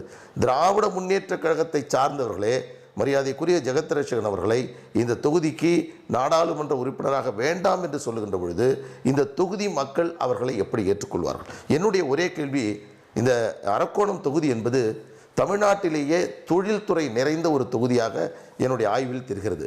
சென்னை புறநகர், கோயம்புத்தூருக்கு அதிகமான தொழிற்சாலைகள் நிறைந்திருக்கக்கூடிய தொகுதி இந்த தொகுதி. அதில் மிக அதிசயமானது, அமெரிக்காவை சார்ந்த ஒரு நிறுவனம் சர்வே நடத்துகிறது. அதில் உலகம் முழுவதும் இருக்கக்கூடிய நகரங்களில், தொழில் நகரங்களில் மாசு அதிகம் உள்ள நகரங்கள் என்ற அடிப்படையில் 10 நகரங்களை தேர்வு செய்கிறார்கள். அந்த 10 நகரங்களில் ஒரு நகரம் ராணிப்பேட்டை என்று ஒரு அதிர்ச்சியான தகவல். அந்த அளவிற்கு இந்த பகுதியில் குரோமிய கழிவுகள் 2 லட்சம் டன் ஒரு தொழிற்சாலையில் பல ஆண்டுகளாக மூடப்பட்டு அது மழைக்காலங்களில் அது நீர் வழியாக வெளியே சென்று இங்கே சென்னையில் இருக்கக்கூடிய பொது மருத்துவமனையில் மருத்துவம் பெறக்கூடிய புற்றுநோயாளிகளில் பெரும்பான்மையானவர்கள் ராணிப்பேட்டையை சேர்ந்தவர்கள் என்று சொல்கிறார்கள். இப்படி இந்த பகுதியில் இருக்கக்கூடிய பெரும்பான்மையான மக்கள் நாள்தோறும், நான் குணாவுக்கு ஒன்று சொல்கிறேன், நாள்தோறும் இங்கே ராணிப்பேட்டை, அரக்கோணம், காட்பாடியிலிருந்து சென்னைக்கு 10,000 15,000 சம்பளத்திற்கு செல்லக்கூடிய அந்த தொழிலாளிகளுடைய ஒரு நாள் வாழ்க்கையை மரியாதைக்குரிய ஜெகத் ரட்சகன் அவர்கள் நினைத்து பார்த்திருந்தால் பல தொழிற்சாலைகளை உருவாக்கியிருக்கிறார். இலங்கையிலே சென்று தொழிற்சாலையை உருவாக்குகிறார். தமிழ்நாட்டில், இந்தியாவில் எத்தனையோ தொழிற்சாலைகள் உருவாக்கி தன் தொழில் வளத்தை பெருக்கிய ஜெகத் ரட்சகன் அவர்கள் இந்த அரக்கோணம் தொகுதியில் ஒரு தொழிற்சாலையை, தன்னுடைய சொந்த தொழிற்சாலையாவது உருவாக்கியிருக்கலாம். வேலை வாய்ப்பை உருவாக்கினாரா என்றால் இல்லை. இந்த பகுதி மக்களை விவசாயம் ஒரு வேட்பாளர்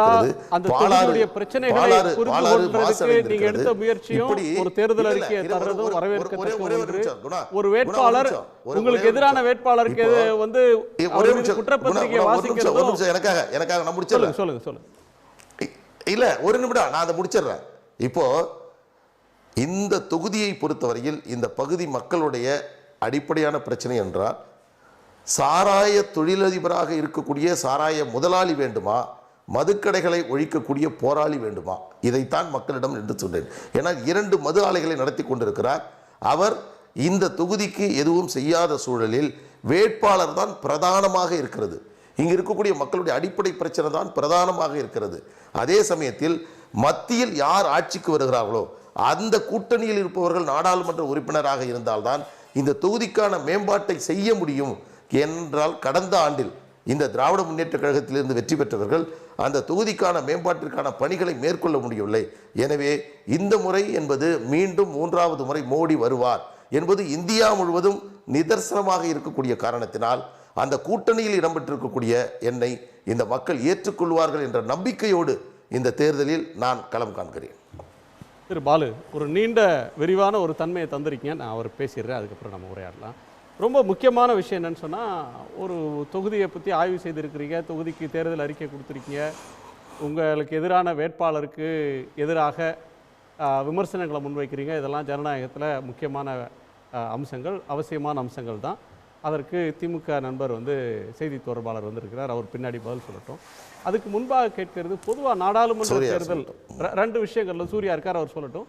2 விஷயங்கள் இருக்குது. ஒன்று, ஒரு பிரம்மாண்டமான தேர்தல், மக்களவை தேர்தல் பிரம்மாண்டமான தேர்தல். ஒரு கவுன்சிலர் எலெக்ஷனில் வேட்பாளருக்கு வெயிட்டேஜ் அதிகம், ஒரு மாநகராட்சியில் அல்லது பஞ்சாயத்து எலெக்ஷனில். ஒரு எம்எல்ஏ எலெக்ஷன் வரும்போதே வேட்பாளர் கீழே போய் கட்சி அப்படின்ற ஒன்று வந்துடுது.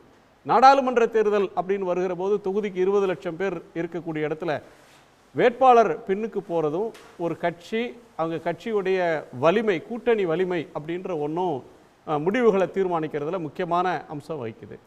இதே போன தேர்தலில் இதே அரக்கோணத்தில் திமுக காங்கிரஸ் கூட்டணி ஒரு பக்கம் நின்று திரு ஜெயத்ரட்சகன் ஜெயிக்கிறாரு. அதற்கு எதிர்க்கான கூட்டணியில் அதிமுக, பாமக, பாஜக, புதிய நீதி கட்சி, புதிய தமிழகம், பூவை ஜெகன் கட்சி எல்லோரும் இருந்தும் அந்த அணி தோற்றது. பல ஆயிரக்கணக்கான ஓட்டு வித்தியாசத்தில், லட்சத்துக்கு மேலே ஓட்டு வித்தியாசத்தில் ஜெகத்ரட்சகன் ஜெயித்தார். இப்போ கூட்டணி வலிமை ஜெகத்ரட்சகன் கூட்டணிக்கு அப்படியே இருக்கிறப்ப, அதிமுக இல்லாமல் நீங்கள் அங்கே அந்த தொகுதியில் எந்த அளவுக்கு பெரிய வெற்றியை பெற்றுட முடியும் அப்படின்றது ஒன்று.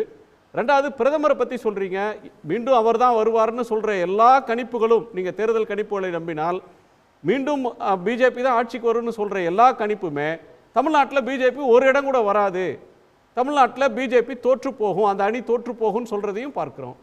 அது அந்த உளவியலை நீங்கள் எப்படி பார்க்குறீங்க? இல்லை, இது ஒரு நீங்கள் கேட்கக்கூடிய கேள்வி என்பது ஒரு நியாயமான ஒரு கேள்வி.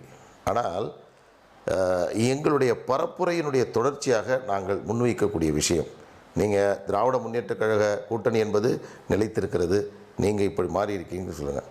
நான் கேட்குற ஒரு கேள்வியை, திராவிட முன்னேற்றக் கழகத்திற்கு ஏன் வாக்களிக்க வேண்டும்? எந்த அடிப்படையில் திராவிட முன்னேற்றக் கழகம் எங்களுக்கு வாக்களிக்க வேண்டும் என்று சொல்லக்கூடிய தார்மீக உரிமை என்பது திராவிட முன்னேற்றக் கழகத்திற்கு இருக்கிறதா? நான் கேட்குற சில கேள்விகளுக்கு மதிப்பட்டோம். நீட் என்பதை விளக்குவோம் என்று சொன்னார்கள், விளக்கவில்லை. 2 மாதத்திற்கு ஒரு முறை இருக்கக்கூடிய மின்திட்டத்தை 1 மாதத்திற்கு ஒரு முறை என்று மாற்றுவோம் என்று சொன்னார்கள், அவர்கள் அதை செய்யவில்லை. மக்களுடைய அடிப்படை பிரச்சனைகள் குறித்த கேள்விகள், நாங்கள் ஆட்சிக்கு வந்தால் மதுக்கடைகளை ஒழிப்போம், மூடுவோம் என்று சொன்னார்கள். மதுக்கடைகள் என்பது மூடப்படவில்லை. பழைய ஓய்வூதிய திட்டத்தை நாங்கள் ஆட்சிக்கு வந்தால் கொண்டு வருவோம் என்று அவர்கள் சொன்னார்கள், அதை செய்யவில்லை. இப்படி திராவிட முன்னேற்றக் கழகம் எந்த வாக்குறுதிகளை கொடுத்து மக்களிடம் வாக்குகளை பெற்றார்களோ அந்த வாக்குறுதிகளில் ஒன்றை கூட அவர்கள் நிறைவேற்றாத சூழலில், அதே போன்று இந்த தொகுதியில் இருக்கக்கூடிய வேட்பாளர், நீங்கள் சொல்கிறீங்க கட்சி கூட்டணி ஒரு சாதாரண கவுன்சிலர் என்றால் இதற்கு முக்கியம் என்று சொல்கிறீர்கள். ஆனால் தமிழ்நாட்டில் இருக்கக்கூடிய 40 தொகுதிகளில் 10 நட்சத்திர தொகுதிகளில் அரக்கோணம் ஒன்று. அது நட்சத்திர தொகுதிக்காக அல்ல, நட்சத்திர வேட்பாளர். ஏனென்றால் தமிழ்நாட்டில் நீங்க நட்சத்திர வேட்பாளரா, அவர் நட்சத்திர வேட்பாளரா? அதிமுக கணக்கிலே திமுகவுக்கு ஏன் ஓட்டு போடணும்னு கேக்குறீங்க? அதிமுக களத்துல நிக்குது, அதுவும் ஒரு வலிமையான கட்சியாச்சே. இல்ல இல்ல, அதுக்கான பதில் என்னன்னா, நான் பார்த்ததை சொல்றேன். இன்றைக்கு அரசு ஊழியர்கள் பணியாளர்களோடு நான் இன்றைக்கு கூட்டத்தில் கலந்து கொண்டேன். அவர்கள் ஒவ்வொரு முறையும் திமுக பிடிக்கவில்லை என்றால் அதிமுகவுக்கு ஆதரிப்பார்கள், அதிமுக பிடிக்கவில்லை என்றால் திமுகவுக்கு ஆதரிப்பார்கள். ஆனால் இன்றைக்கு அவர்கள் சொல்லுவது என்னவென்றால், திராவிட முன்னேற்ற கழகத்தை ஒரு முறையாவது நாங்கள் தோற்கடிக்கணும், நாங்கள் தோற்கடித்தால்தான் எங்களுக்கு அந்த பழைய ஓய்வூதிய திட்டம் எங்களுக்கு கிடைக்கும், எனவே அதற்கு எதிராக வாக்களிக்க வேண்டும் என்றால் யார் வெற்றி பெறுவார்கள் என்பதை பார்த்துதான் அவர்களுக்கு நாங்கள் வாக்களிப்போம். அப்படி பார்க்கின்ற பொழுது நாங்கள் முன்னணியில் இருக்கிறோம், ஒரு தேசிய அளவில் ஒரு பாரத பிரதமரை முன்னிலைப்படுத்தியிருக்கிறோம், ஒரு நல்ல வேட்பாளராக இந்த களத்தில் நான் இருக்கிறேன். அந்த அடிப்படையில் பார்க்கின்ற பொழுது இந்த தொகுதியில் அதிமுக என்பது களத்திலேயே இல்லை. அவர்கள் எந்த பரப்புரையில் ஒரு அழுத்தமில்லாத பரப்புரையை மேற்கொண்டு வருகிறார்கள். மக்களை கவரக்கூடிய ஒரு பரப்புரையை கூட, ஒரு அவருடைய தேர்தல் பிரச்சாரத்தை கூட அவர்களால் முன்வைக்க முடியவில்லை. எனவே தான் சொல்கிறேன், திமுகவுக்கு மாற்றாக தமிழ்நாட்டில் இருப்பது என்பது தேசிய ஜனநாயக கூட்டணி, மோடி அவர்கள் தலைமையிலான தேசிய ஜனநாயக கூட்டணி. அந்த இடத்தில் இதுவா அதுவா என்று பார்க்கும்போது அதிமுகவை சார்ந்த தொண்டர்களே இங்கே எங்களுக்கு வாக்களிப்பார்கள். ஒன்று சொன்னீங்க, பலமான அதிமுக இல்லை, எப்படி நீங்கள் வெற்றி பெறுவீர்கள் என்று சொன்னீர்கள். ஆனால் நான் இங்கே வந்து பார்த்த ஒரு அதிசயத்தை உங்களுக்கு சொல்கிறேன். டிடிவி தலைமையிலான அம்மா மக்கள் முன்னேற்ற கழகம் இந்த அரக்கோணம் தொகுதியில் பலமான அதிமுகவை விட சற்று அதிகமான பலம் கொண்ட கட்சியாக இங்கே இருக்கிறது. பார்த்திபன் அவர்கள், அவருடைய தந்தையார் கோபால் அவர்கள், இப்போ ஏழுமலை அவர்கள் போன்ற பெரும் தலைவர்கள் நிறைந்திருக்கக்கூடிய இந்த தொகுதியில் பாட்டாளி மக்கள் கட்சி, பாரதிய ஜனதா கட்சி, அம்மா மக்கள் முன்னேற்ற கழகம், ஏசிஎஸ் மற்றும் பாரிவேந்தர், இப்படி பெரும் பட்டாளங்களை சமூகத்தினுடைய பின்னணியை கொண்டிருக்கக்கூடிய மக்கள் நிறைந்திருக்கக்கூடிய பலமான கூட்டணி. இதில் சந்தேகமே உங்களுக்கு வேண்டாம். முனவர் பாஷா வருத்தப்படுறாரு, தமிழ் மாநில காங்கிரஸ் தேவநாதன் யாதவ் வேற கேட்பாரு, ராமன் திரு மரியாதைக்குரிய ராமன் அவர்கள், மரியாதைக்குரிய முன்னாள் சட்டமன்ற உறுப்பினர் ராமன் அவர்கள் தான் எங்களுடைய தேர்தல் பரப்புரையை இன்றைக்கு அவருடைய முன்னிலையில் தான் வெளியிட்டோம். எனவே இப்படி ஒரு பலமான அணி என்பது கட்டமைக்கப்பட்டிருக்கிறது. நல்ல அழுத்தமான பரப்புரையை நாங்கள் மேற்கொள்கிறோம். ஆனால் கண்ணியத்தோடு செய்கிறோம். பண புழக்கத்தை முழுமையாக தேர்தல் ஆணையம் கட்டுப்படுத்தினால் இந்த பாட்டாளி மக்கள் கட்சியுடைய வேட்பாளர் நான் போட்டியிடுவேன். 2004 வேலு அவர்கள் இந்த தொகுதியில் வெற்றி பெற்று மத்திய அமைச்சராகினார். 20 ஆண்டுகளுக்கு பிறகு பாட்மாக்காவுடைய வழக்கறிஞர் பாலு ஆகிய நான் மீண்டும் இந்த தேர்தலில் வெற்றி பெற்று நிச்சயமாக நான் பாராளுமன்றம் செல்லுவேன். இதுவரையில் மக்களுக்காக நீதிமன்றத்தில் ஒலித்த என்னுடைய குரல் பாராளுமன்றத்தில் ஒலிக்க எனக்கு ஒரு வாய்ப்பை தாருங்கள் என்று இந்த வாக்காளர் 15 லட்சம் வாக்காளர் பெருமக்களை நான் மன்றாடி கேட்டு வருகிறேன். என்னுடைய வாதத்தை அவர்கள் நிச்சயமாக ஏற்றுக்கொள்வார்கள். அந்த அடிப்படையில் இந்த தேர்தலில் எனக்கும் தமிழகத்தில் தேசிய ஜனநாயக கூட்டணிக்கும் பெரும் வெற்றி கிடைக்கும் என்ற உறுதியான நம்பிக்கை எனக்கு இருக்கிறது. நன்றி திரு பாலு. உங்க தேர்தல் பரப்புரைக்கு மத்தியிலையும் வந்து விரிவாக கருத்துக்கள் எல்லாம் பகிர்ந்து கொண்டமைக்கு மிக்க நன்றி. நம்ம விவாதத்தை தொடரலாம். நீங்க 2 பேருமே கருத்து சொல்ல விரும்புனீங்க. இல்ல திரு பாலு அவர்கள் முதல்ல நான் அவருக்கு நான் 2 விளக்கத்தை கொடுத்துட்றேன். நீங்க அந்த வாய்ப்பை எனக்கு கொடுத்துருங்க. சரி, 2 பேருமே சொல்லிருங்க. ஒருத்தர் ஏன்னா நான் தான் அந்த அரக்கோணம் தொகுதிக்கு பொறுப்பாளராக இருக்கேன். ஏன்னா நான் ஒரு வருடமாக அங்கே பார்த்துக்கிட்டு இருக்கேன். இப்போ அண்ணன் 2-3 கேள்வி வச்சார். முதல்ல திமுகவினரே விரும்பாத 40 பேர் 30 பேர் கேட்கக்கூடிய இடத்தில் இவர் வேட்பாளராக அறிவிக்கப்பட்டார்னாரு. அது ஜனநாயகம், அதில் ஒன்றும் மாற்றுக்கிறது இல்லை. ஆனால் கேட்கவே ஆள் இல்லாத கட்சியில் எங்கள் அண்ணன் பாலுவை வேட்பாளராக அவர்கள் அறிவித்திருக்கிறார்கள் என்று அவர்தான் சொன்னார், நான் சொல்லவில்லை. 2 கேள்வி வைத்தார். அந்த தொகுதிக்கு அடிப்படை வசதிகள் இவ்வளோ நிறைந்த தொழிற்சாலைகள்லாம் இருக்கிறது, என்ன செய்தார்னாரு. அந்த தொழிற்சாலைகள்லாம் வருவதற்கு காரணமாக இருந்தவரே அந்த பாராளுமன்ற உறுப்பினர் அண்ணன் ஜெகத் ரட்சகன் தான் என்பதை அவரே இங்கே ஒப்புக்கொண்டார். 2வது இன்னொன்று சொல்கிறேன், என்ன சொந்த செலவிலாவது ஏதேனும் செய்திருக்கலாமே. அந்த பகுதியில் இருக்கக்கூடிய 6 சட்டமன்ற தொகுதிகள் உள்ளடங்கிய அத்தனை பிள்ளைகள் படிக்கிறதுன்னு சொன்னால் அது அவர் கல்லூரியில் இலவசமாக அவர் கொடுத்த கல்வி, இது அவர் சொந்த செலவில் செய்தது. இதுவும் நான் அவருக்கே சொல்லுகிறேன். 3வது சொன்னார், ஒரு கோரிக்கை கூட வச்சார். அவரை மதுக்கடை முதலாளிக்கு ஓட்டா அல்லது மதுவை ஒழிக்க நினைத்த எங்களுக்கு ஓட்டானார், போராளிக்கு ஓட்டானார். இந்த போராளி யாருங்கிறதான் என் கேள்வி. நான் கேட்குறேன், இந்த கேள்வியை பிரதமர் மோடியிடம் இவர் கேட்பாரா, ஐயா ராமதாஸ் கேட்பாரா? நான் கேட்குறேன். அப்போ மொத்த கடைக்கு முதலாளி பிரதமர் மோடி தானே. இந்தியா முழுக்க லைசன்ஸ் கொடுக்கறது நீங்கள் தானே, ஆரம்பித்து வைக்கிறது நீங்கள் தானே. மொத்த சாராய கம்பெனிக்கும் முதலாளியாக இருக்க மோடியை கேட்குறத விட்டுட்டு எங்கிட்ட கேட்குறீங்களே, இது நியாயமான இந்த வேட்பாளரிடத்திலே நான் இந்த முறையிலே கேட்கிறேன். அதை தாண்டி இன்னொன்று சொன்னார், இங்கே திமுக கொடுத்த வாக்குறுதிகள் எல்லாம் நிறைவேற்றினார்களா? முதல்ல எங்கள் முதல்வர் இன்னைக்கு கொடுத்த ஒரே ஒரு வாக்குறுதி, நான் கொடுத்த வாக்குறுதியை நிறைவேற்றி விட்டேன், நான் ஐயா ராமதாஸிடம் கேட்கிறேன்னு சொல்லிட்டு அழகாக கேட்டாரே, அது இந்த வேட்பாளர் காதில் விழவில்லையா? ஏன் அந்த ஜாதி வாரியாக கணக்கெடுப்பு ஏன் ஓட்டு போட வேண்டும்னு இவர் கேட்டார்ல. நான் சொல்கிறேன், திமுகவுக்கு ஓட்டு போட வேண்டும் பாமக அனைத்து நிர்வாகிகளும். காரணம், ஓட்டு போட்டால்தான் ஜாதி வாரியாக கணக்கெடுப்பு நடத்தப்பட்டால்தான் உங்கள் கோரிக்கை நிறைவேற்றப்படும். இது எங்கள் அண்ணன் பாலு அவராகவே போய் பிரச்சாரத்தில் சொல்லலாம். ஏன்னா இது அங்கே கேட்க முடியாது, கேட்டால் இவர்களுக்கு அங்கே இடம் கிடையாது. அதில் எந்த மாற்று கருத்து இல்லை. நல்ல வாக்குறுதிகள் அனைத்தையும் எங்கள் அண்ணன் பாலு தேர்தல் பிரச்சாரத்தில் சொல்வார் என்று கருதுகிறேன். ஏன்னா நான் காலை உணவு திட்டத்தில் ஆரம்பித்து மகளிருக்கு உண்டான திட்டங்கள் எல்லாம் அவர் மனதார பாராட்டினது. அண்ணன் பாலு வழக்கறிஞர், ஹைகோர்ட்டில் உட்கார்ந்து இந்த திட்டங்களை நான் பாராட்டுகிறேன் அப்படின்னு இதே செய்தி சேனலில் அவர் பேசினார். ஆனால் அதெல்லாம் இன்னைக்கு விட்டுட்டு நீட்டு, இந்த மின்சாரம், அண்ணே இதையெல்லாம் நிறைவேற்றுவதற்காகத்தான் திமுக இந்தியா கூட்டணி ஆட்சிக்கு வர வேண்டும். எனவே நான் அதை வாக்குறுதியாகவே உங்களிடத்தில் முதல்வர் சார்பாக முன்வைக்கிறேன். அதாவது திரு பாலு அவர்கள் நிறைய குற்றச்சாட்டு சொன்னார். அதில் பார்த்தீங்கன்னா அவர் கட்சியை சேர்ந்த ராமதாஸ் ஐயா அவர்கள் 3 கட்சியோட கூட்டணி பேச்சுவார்த்தை நடத்திட்டு இருந்தார் இந்த தேர்தலில். ஒவ்வொரு தேர்தலையும் இதே தான் பண்ணிட்டு இருக்காரு. இவர் இப்போ இன்னைக்கு குறிப்பிடுகிற ஜெகத் ரட்சகன் சாராய ஆலை அதிபர் அப்படின்னு அவர் குறிப்பிடுறாரு. அதே நேரத்தில் சாராய ஆலை அதிபர் இருந்த கட்சியிலே நீங்கள் கூட்டணி பேச்சுவார்த்தை நடத்துனீங்கிறத மறுக்க முடியாது. அதிமுகவோட கூட்டணி கட்சி பேச்சுவார்த்தை நடத்துனீங்க, பிஜேபியில் நடத்துனீங்க.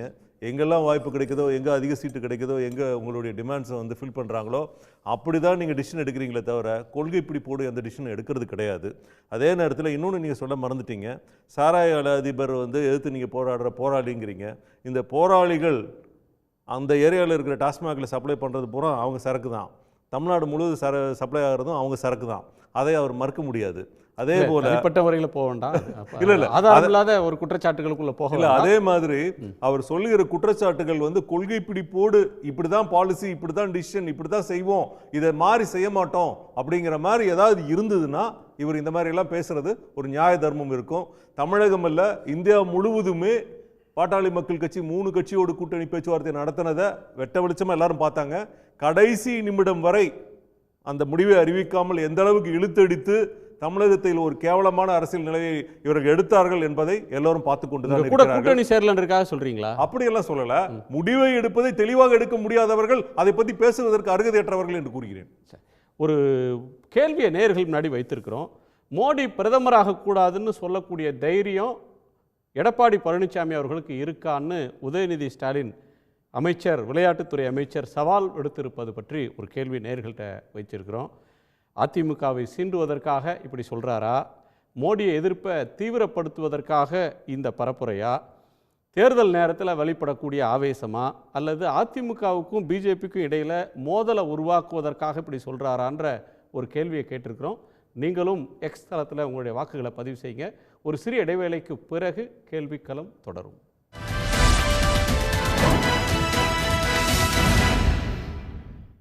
பிரதமர் நரேந்திர மோடி மீண்டும் பிரதமராக கூடாது, மோடி பிரதமராக கூடாது என்று சொல்லக்கூடிய தைரியம் அதிமுகவினுடைய பொதுச் செயலாளர் திரு எடப்பாடி பழனிசாமிக்கு உண்டா என்று திமுகவின் இளைஞரணி செயலாளர் அமைச்சர் உதயநிதி ஸ்டாலின் சவால் விடுத்திருப்பது தொடர்பாக ஒரு கேள்வி நேயர்கள் முன்னாடி வைத்திருந்தோம்.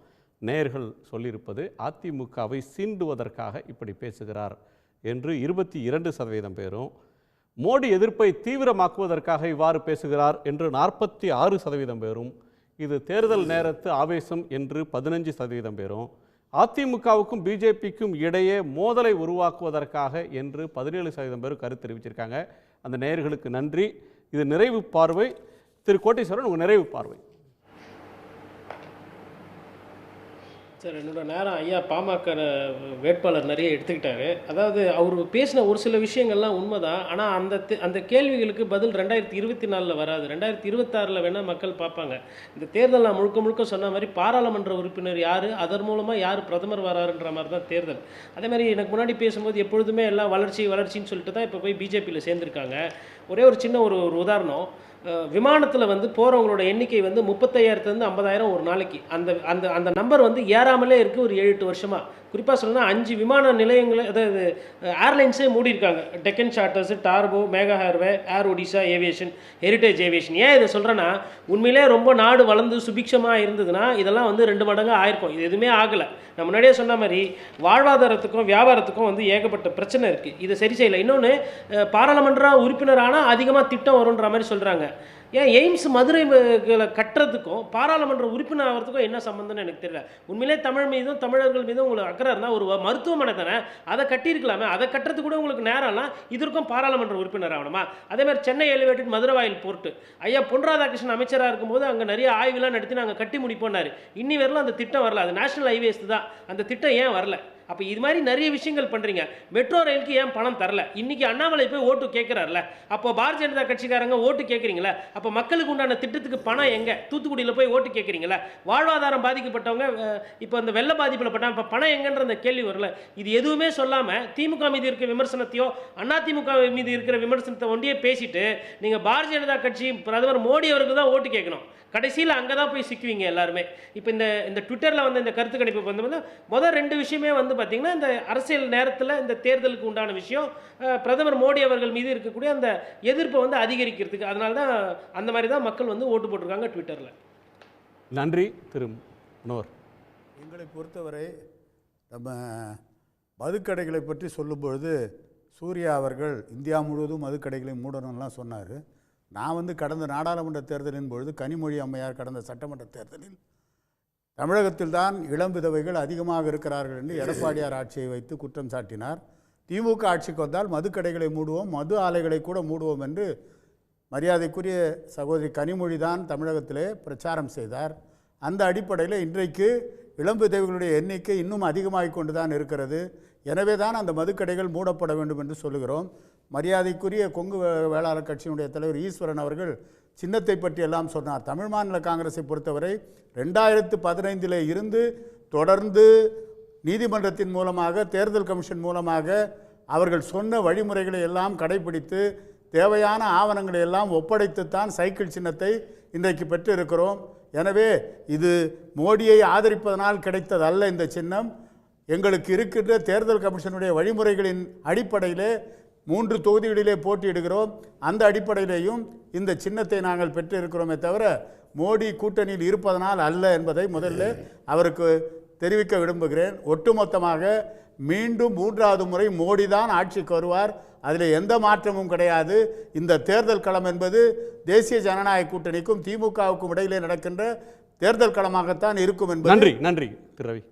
கோட்டீஸ்வரன் பேசும்போது எல்லாரை பற்றியும் கரெக்டாக பேசினார். ஆனால் தமிழகத்தில் இருக்கிற விலைவாசி உயர்வு, பால் விலை உயர்வு, மின்கட்டண உயர்வு, சொத்து வரி உயர்வு, பத்திரப்பதிவில் இருக்கக்கூடிய பிரச்சனைகள், அப்புறம் சட்டம் ஒழுங்கு சீர்கேடுகள், இப்போ ட்ரக் மாஃபியா பற்றி பிரச்சனைகள், ஏன் இதை பற்றிலாம் பேச மாட்டேங்கிறாரு? அதையும் பேசியிருக்கணும் இல்லையா? தமிழகத்துலேயும் பிரச்சனை இருக்குது இல்லையா? தலைவிரித்தாடுது இல்லையா? மத்திய அரசை பற்றி பேசுகிறீங்க, எல்லாரை பற்றி பேசுகிறீங்க, தமிழகத்தில் நடைமுறை பிரச்சனை ஏன் பேச மாட்டேறீங்க? இல்ல பேசாம இல்ல ஐயா, பேசிட்டு தான் இருக்கோம். மக்கள் பிரச்சனை பேசிட்டு அதையும் குறிப்பிடுங்க. ஏன் குறிப்பிடல? அதையும் குறிப்பிடுங்க. ஒரு நிமிஷம் அவர் சொல்லுங்க. தலைப்பு வந்து பிரதமர் மோடி அவர்கள் வேண்டுமா வேணாமன்றதுதானே. அதே மாதிரி திமுக வந்து பிரதமர் வேட்பாளர் பத்தி சொல்லலையே, அத பத்தி ஏன் பேசல? வரணுமா வேணான்றதுதானே. இல்ல பிரதமர் வேட்பாளரா திமுக அத பத்தி எதுவும் பேசலையே இல்லீங்களா? இல்ல திமுக யார் பிரதமர் வேட்பாளர்னு சொல்லிருக்காங்களா?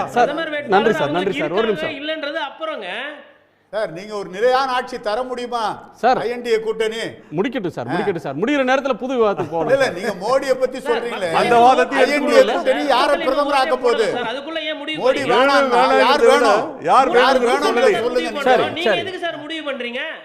ஏங்க வேணாம்னு சொல்லுங்க. நாங்க அத பத்தி முடிவே பண்ணும்போது யார் வேணும்னு சொல்லணுமா இல்லையா? இது வரைக்கும் யார் வேணாம்னு சொல்லி வந்தது ஆட்சி எதுவும் நிலைக்கல. அதான் இந்தியாவுடைய கடந்த கால வரலாறு. நீங்க கேட்கலாம், அது ரவி கேட்கறது ஆச்சரியமா இருக்கு. அதிமுக வேட்பாளர் அறிவிக்கல, பிரதமர் வேட்பாளர் அறிவிக்கல சொல்றேன். அதாவது அவங்க மோடி வேணாம்னு சொல்லி சொல்றாங்க இல்லையா? அப்ப நான் திருப்பி கேட்கலாம் இல்லையா? நீங்க யார் வேட்பாளர்னு சொல்லவே இல்லையா? ஏன்னு சொல்லாம இருக்கீங்க? என்ன சரி சூர்யா, அவங்க நிறைவு பார்வை. தவறான சட்டங்களுக்கெல்லாம் எதிர்த்து ஒரு குரல் கொடுங்கன்னு தான் சார் எதிர்க்கட்சி தலைவர்கிட்ட பணிவான ஒரு வேண்டுகோள் மாதிரி அவர் எல்லா இடத்துலையும் வச்சுக்கிட்டே போனார் அமைச்சர் உதயநிதி. அதை விட்டுட்டு இப்போ கூட அண்ணன் திரும்பி சைக்கிளில் ஏறிட்டு இறங்க தெரியாமல் சுற்றுற மாதிரி ஆமாங்க பின்ன என்ன அப்புறம் என்ன மோடியிடம் சின்னம் கேட்டும் அதே சின்னத்தை மோடி கிட்ட கேட்டும் சொல்லல சார். கரெக்டா வாங்கிட்டு வந்துட்டீங்க. உங்களுக்கு மட்டும் தான் கரெக்டா வரும். இந்த கட்சியில கொடுக்க முடியல பாருங்க. அதுக்கு என்ன சார் பண்ண முடியும்? இவர்கிட்டயும் சொல்றோம், எடப்பாடிகிட்டயும் சொல்றோம். இல்ல இல்ல ரெண்டு பேருமே ஒரு நிமிஷம் இங்க பாருங்க, முடிக்கல நேரம் இல்ல. மதிமுக ஒரு தொகுதி எப்படி பம்பர தர முடியும்? ரெண்டு தொகுதியில நின்னாங்க. பிசிகே ரெண்டு தொகுதியில நிக்கறாங்க, ஏன் தர மாட்டறாங்க? யாருங்க? பிசிகே ரெண்டு தொகுதி கொடுக்கலன்றாங்களே. ஐயோ நானே ஆரம்பிச்சு விட்டேனா? கமிஷன்ல கொடுக்கல. தேர்தல் கமிஷன் சொல்றதெல்லாம் சீரியஸா எடுத்துக்கிறீங்களே சார்? ஏங்க, தேர்தல் கமிஷன் இப்பெல்லாம் தேர்தல் கமிஷன் மேல ஏதாவது மதியா இருக்கா? 2019 எடப்பாடி அவர்கள் இன்னைக்கு தமிழ்நாட்டில் பிஜேபியை எதிர்ப்பதாக போடுகின்ற வேஷம் களைய வேண்டும் என்று சொன்னால் நேரடியாக கேட்கட்டும். 7.5 லட்சம் கோடி சிஏஜி அறிக்கைக்கு மோடி பதில் சொல்வாரான்னு கேட்கட்டும். தமிழ்நாட்டுக்கு வர வேண்டிய நிதியில் நாங்கள் வாழ்வாதாரத்துக்கு நிதி கேட்டோம், இங்கே பாடி அடக்கம் பண்ணுறது கூட பணம் தரலையே, இதெல்லாம் நியாயமான மோடியை பார்த்து கேட்கட்டும். இந்த மாதிரி தமிழ்நாட்டு மக்கள் உரிமைக்காக 2 கேள்வியாவது கேட்கட்டும். கேட்டால் நாங்கள் அது நாடகம் இல்லை, நிஜம்தான் நம்புகிறோம். இல்லைன்னா எங்கள் அமைச்சர் உதயநிதி சொல்வது உண்மை, அதை தான் மக்கள் சொல்லுது. நன்றி நன்றி நன்றி. ஏராளமான பார்வைகளை பகிர்ந்து கொண்ட உங்கள் அனைவருக்கும் நன்றி. மீண்டும் சந்திப்போம். இது கேள்வி களம், மக்களின் மேடை.